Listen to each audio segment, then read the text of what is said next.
danos entendimiento a nosotros para poder entender sabiduría, para poder entender esos mensajes ocultos, esas cosas que solamente por tu Santo Espíritu podemos llegar a conocimiento de toda la verdad.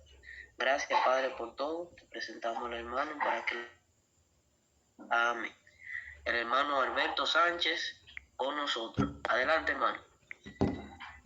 Muy buenas noches, amados hermanos y amigos, si hay alguno entre nosotros conectados a través de este medio, esta plataforma virtual, que ya de cierto tiempo llevamos a cabo los cultos a través de esta facilidad que el Señor nos ha provisto. De manera que bienvenidos sean todos en esta noche. Gracias a nuestro hermano David. Gracias a todos y cada uno de los hermanos aquí conectados. Amados, tengo la misión de edificarlos en varios días sucesivos. A partir de hoy y el próximo lunes estaremos teniendo en serie uno de dos mensajes que de hecho es uno, porque vamos a estudiar un solo tema que lo vamos a compartir en dos, cuyo nombre del tema que vamos a meditar es simple. ¿Saben cómo se llama? La palabra de Dios. A veces, amados hermanos, nosotros hablamos y lo usamos siempre cuando predicamos, cuando abordamos algún tema.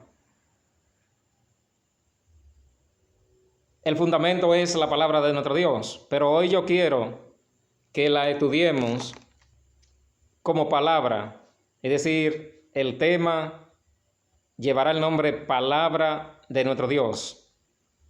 Y quiero decirle, la palabra de Dios son vida, son espíritu, son la verdad, son el consejo que el Señor quiere darnos, son ese instrumento tan importante que nosotros tenemos para nutrirnos, para educarnos, para llenarnos de conocimiento de Dios. Cuando nosotros hablamos de estudiar a Dios, estamos hablando de la palabra de Dios. Cuando hablamos de la palabra de Dios, estamos básicamente hablando de lo que es el contenido de todas las enseñanzas de nuestro Dios. En el Evangelio según San Juan, capítulo 1, iniciando ese capítulo, como dice, en el principio era el Verbo, y el Verbo era con Dios, y el Verbo era Dios. Y ese Verbo se hizo carne y habitó entre nosotros. En término gramatical, ¿qué es el verbo? El verbo es la acción que hace cualquier persona. Bueno, vamos a definir lo que es el verbo. El verbo es una clase de palabra con la que se expresan acciones, procesos, estados o existencias que afectan a las personas o a las cosas. Tiene variación de tiempo, aspecto, modo, voz, número y persona, y funciona como el núcleo del predicado. Esto es en términos de gramática, gramatical. Los verbos son las palabras que llevan la acción, y por eso dice, en el principio era el verbo, y el verbo era con Dios, y el verbo era Dios. El verbo es la segunda persona de la Trinidad, es decir, refiriéndose a Cristo, el cual es la acción de nuestro Dios en todos los aspectos de nuestra salvación y en todo lo que tiene que ver con la doctrina, con la enseñanza que el Señor, nuestro Padre Celestial, quiso entregarnos. Y como dice Hebreo,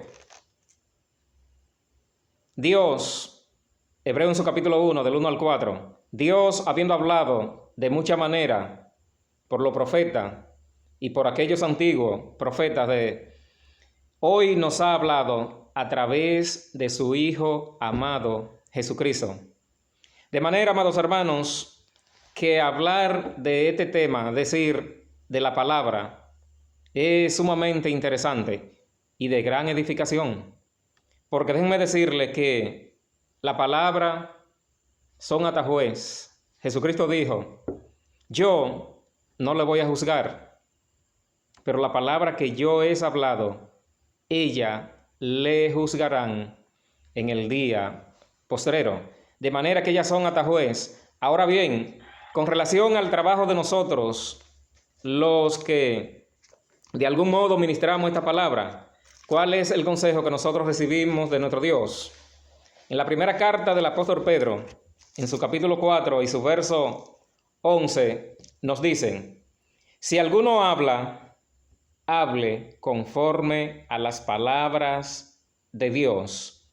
Si alguno ministra, ministre conforme al poder que Dios da. Si alguno habla, hable conforme a la palabra de nuestro Dios. ¿Y qué es ciertamente la palabra de Dios? Vamos a estudiar. Vamos a ver desde el Antiguo Testamento hasta nuestros días. Digo hasta nuestros días porque Cristo, su palabra tiene vigencia hasta hoy y hasta el día final. Entonces debemos analizar primeramente lo que fue en el Antiguo Testamento.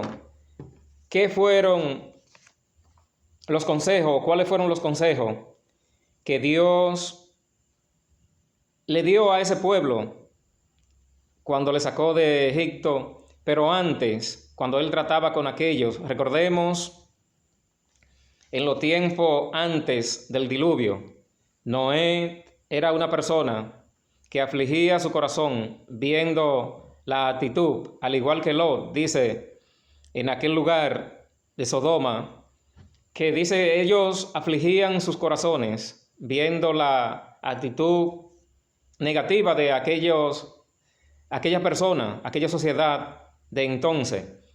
Pero ¿qué sucede? Dios, más bien Noé, encontró gracia ante los ojos del Señor. Dice que Noé era pregonero de justicia. Noé hablaba la palabra de Dios y le advertía con relación a que ellos estaban viviendo una vida desordenada delante de Dios, sin ningún tipo de temor, pero que tenían esperanza porque Dios le estaba ofreciendo una oportunidad. Dios había hecho ese pacto con él, diciéndole que fabricara esa barca, pero mientras él fabricaba la barca, 120 años duró él fabricando esta embarcación, según las instrucciones que Dios le había dado. Pero ¿qué hizo durante estos 120 años? Hablarle de la palabra de Dios, del consejo de Dios. Él le hablaba, él aprovechaba el tiempo, él no simplemente se ocupaba en construir el arca, sino que le decía, porque ¿cuál era el objetivo del arca que él estaba construyendo? Era salvarse él y los que quisieran. Y vimos que posteriormente solamente él y su familia lograron salvarse, porque ningún otro quiso escuchar, quiso entender la palabra de Dios. Sin embargo, él se empeñaba en cada día predicarle el consejo de Dios a través de la palabra. Dice que él era pregonero. Pregonar es anunciar, declarar, vociferar. Todo eso son sinónimos de pregonar. Y él hacía esto con tal de que aquel pueblo se percatara de que estaba viviendo mal delante de Dios. Pero dice, Jesucristo dijo, hablando y trayendo a colación esos tiempos, en Mateo 24, por ahí en los versos 35, como en los días de Noé, así mismo está esta generación hoy día. Vendían, compraban, plantaban, edificaban, se casaban, se daban en casamiento, hasta el día en que Noé entró en el arca, y no entendieron hasta que vino el diluvio y los destruyó a todos. Así dice que va a acontecer con esta generación si no oyen, porque hay un punto importante con relación a la palabra. Dice que por el oír viene la fe a los corazones, pero por escuchar ¿qué? Música mundana, por escuchar temas de farándula, por escuchar película o comedia, por escuchar cosas de este mundo secular. No, por escuchar la palabra de Dios. Así establece Romanos